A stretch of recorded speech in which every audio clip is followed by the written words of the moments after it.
Esta decklist es pública, ajena a cualquier sentido de copyright. Queda prohibido el uso y distribución para fines distintos a los establecidos en el video. This decklist is public, unrelated to any sense of copyright. Its use and distribution for purposes other than those established in the video is prohibited.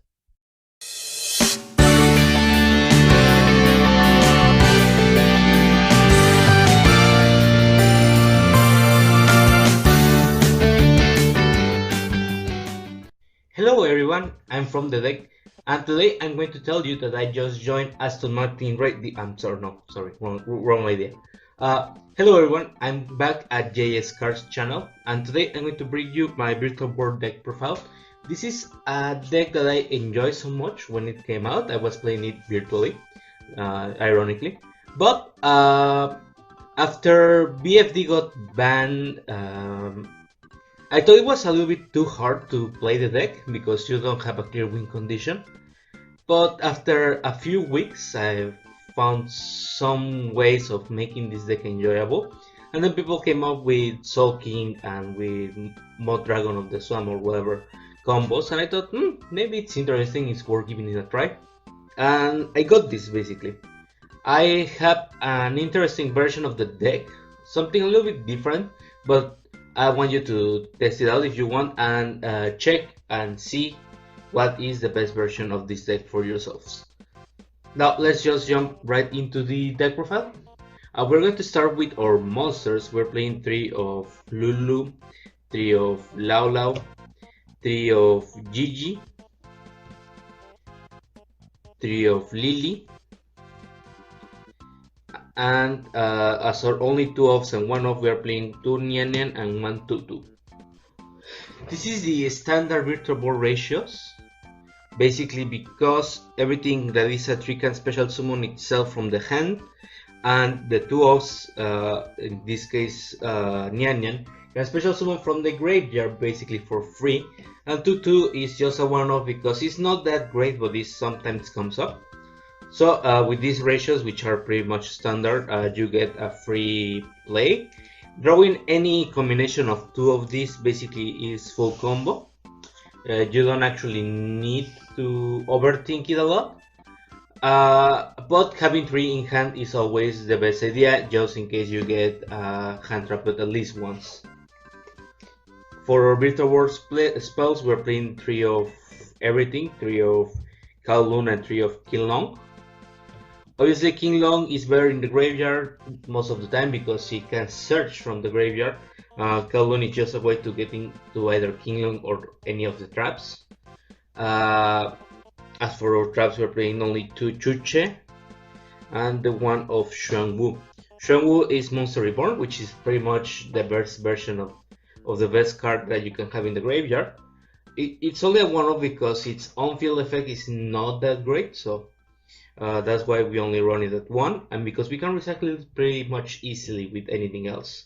Chuche can pop pop 1 on the field for free, and can recycle your resources on field. That's why it's at 2. It's best at 2 because you want to draw it or activate it from Kowloon effect and not setting it itself.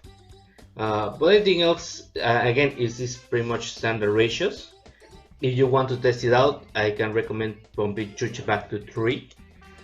I think it clocks a little, so I think 2 is perfect, but people may like it at 3, and it's perfectly understandable.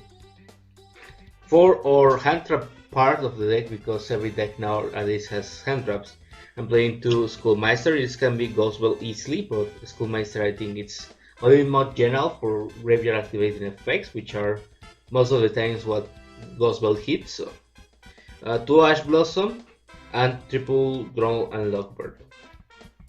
I like 2 Ash Blossom because Ash Blossom I think is impactful in some manner, but not that much to consider running it at 3. I think Droll and Lockbird is better, and in this version of the deck it can basically put a lock into your opponent. It can floodgate much more easily without having any more trouble. For adding a little bit of consistency, let's just say that we are playing 3 Pot of Desires. People sometimes run 2, but I don't like 2 just because running 2 seems a little bit iffy. So running 3 is probably the most optimal. Foolish Burial Goods, this is not a card that you want to open a 2 of, and you can draw it pretty much of anything, so that's why it's a 2. The idea is that you can send Kinlong with it and then just combo from there. The one emergency teleport just to summon any of our psychic part of the deck, which are pretty much Lulu or what's the other name? Or Nyan Nyan, one of the two, basically. It can give us basically pretty much combo. In case we get hand trapped at some point, we can give us another resource so we can continue playing. And pretty much is better to stay at 1-off in case Konami doesn't want to give this deck more consistency. And finally, just 3 cards that are important for the sulking part of the deck. Triple Judgment. I don't like setting something that I'm not going to use because it's hard once per turn. Most of the virtual ward spells and traps are once per turn. I don't want to set up all of desires that I can use or anything else basically. So instead I prefer to have a Sullen Judgment in hand. We can draw it pretty much easily in this deck. And just setting it for Sulking's effect basically ensures that we have something in our next turn in case we get Nibiru or something else. And we don't just set anything that we cannot use on our opponent's turn. That's it for the main deck. I think main deck is pretty much self-explanatory. Our extra deck is where the spice is at. We are running as our only level 12. We are running Final Sigma. Sigma is a very fun card to play for and against. We're running our Sulking package, so that means Sulking Crystal Wing and negate basically offsetting anything with Sulking. And because this deck runs level 6 on either the main deck or the extra deck, pretty much you can make Sulking almost every turn. So level 9, so I'm playing the one of Shenshen, Vermilion Dragon Mech, and Cloud Castle. On this version of the deck, we are running an Xyz rank 9. That's why Cloud Castle is here. And because that Xyz is very interesting, it's a very good level 9 that we can make. And Dragon Mech can basically give us a pop anytime we need it. And Shenshen is Shenshen, I don't have to explain why it is so good. As for our rank 6s, our rank 6s are very much most of the same. Coral Dragon, Stardust Charge Warrior, and Juju. Coral Dragon is a very interesting card because it doesn't have to be sent for a synchro summon to draw a card, so you can send it off anything. If you're playing the Swamp King package, you can play Dragoon and just send this to the graveyard as the fusion material and then draw a card. So it is amazing. Charge Warrior is always the first synchro you want to go into because it can give you another card just to summon it, so it is very good. And Juju actually comes up when you go second. It actually has a very good protection basically, so it is a very good rank 6 that you can go into. Sorry, Synchro exists. Synchro 6, I don't know what I'm talking about. It's very early in the morning, guys. I'm so sorry. As for our Exceeds monsters, the best type of monsters that is in Yu-Gi-Oh!, at least in my opinion, we're running Bamboozle, Gossip Shadow, and the Break Sword as our rank 3s. Gossip Shadow going first, Break Sword going second, basically. Basically is taking one hand trap out of the way with the Shadow, and Break Sword is a pop off basically, just to get rid of anything our opponent may put on the field.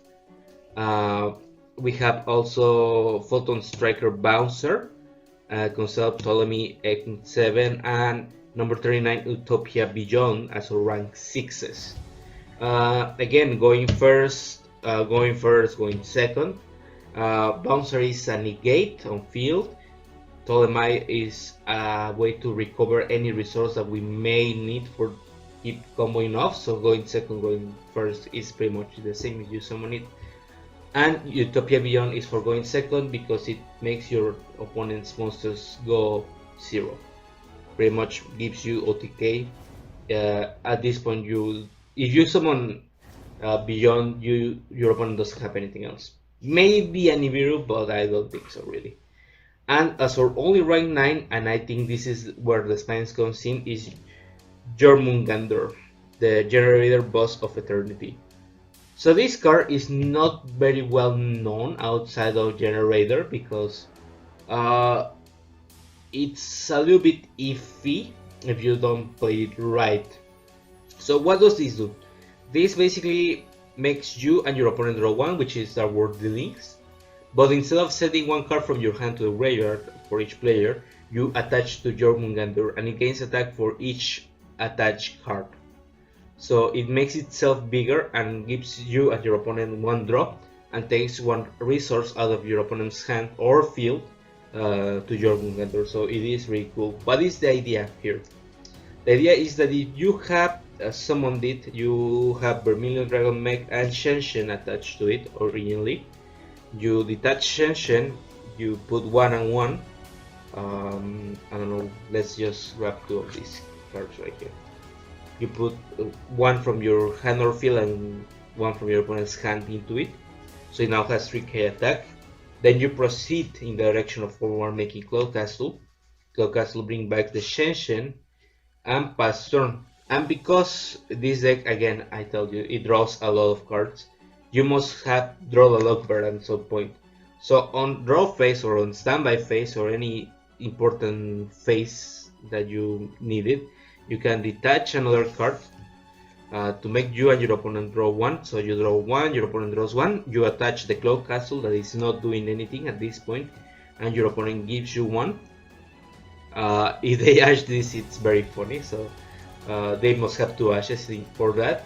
And then because your opponent drew a card, you just roll an upward, and now your opponent cannot play any further because they cannot search cards. So against stuff like Sky Striker or Drytron is very much a lock, something that ensures that they are not going to combo off, and that gives you pretty much anything you need to OTK them next turn. They are going to just leave somewhat of a field to try and not die basically, but pretty much nothing else.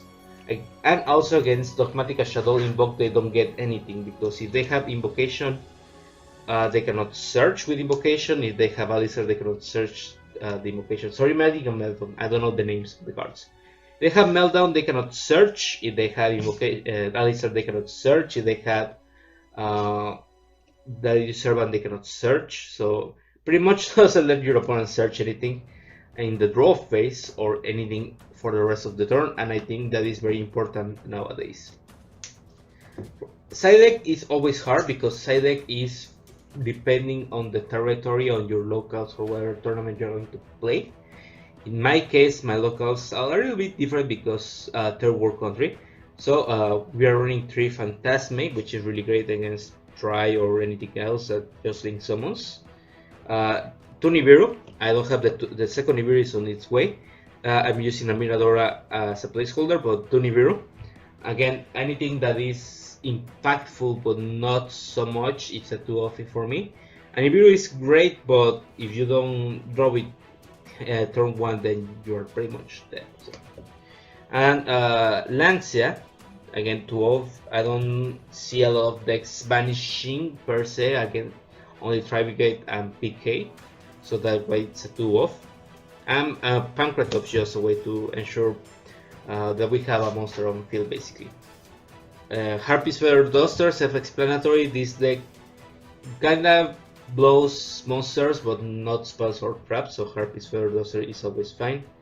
2D barrier for going first in case you want to take something like Schoolmeister up. You can just set this against Tri-Brigade and pretty much win from there. Triple Solemn Strike. Triple Solemn Strike is a replacement for Solemn Judgment in case you feel like you need to change the counter traps, or in case that you want to set something else instead of drawing another hand trap. Pretty cool indeed. And finally, 1 red reboot just in case. So that's pretty much it, guys. I want to thank you for joining into GIS Cards. I promised this video to him like 1 month ago and I haven't made it, so I'm so sorry for delaying it so much.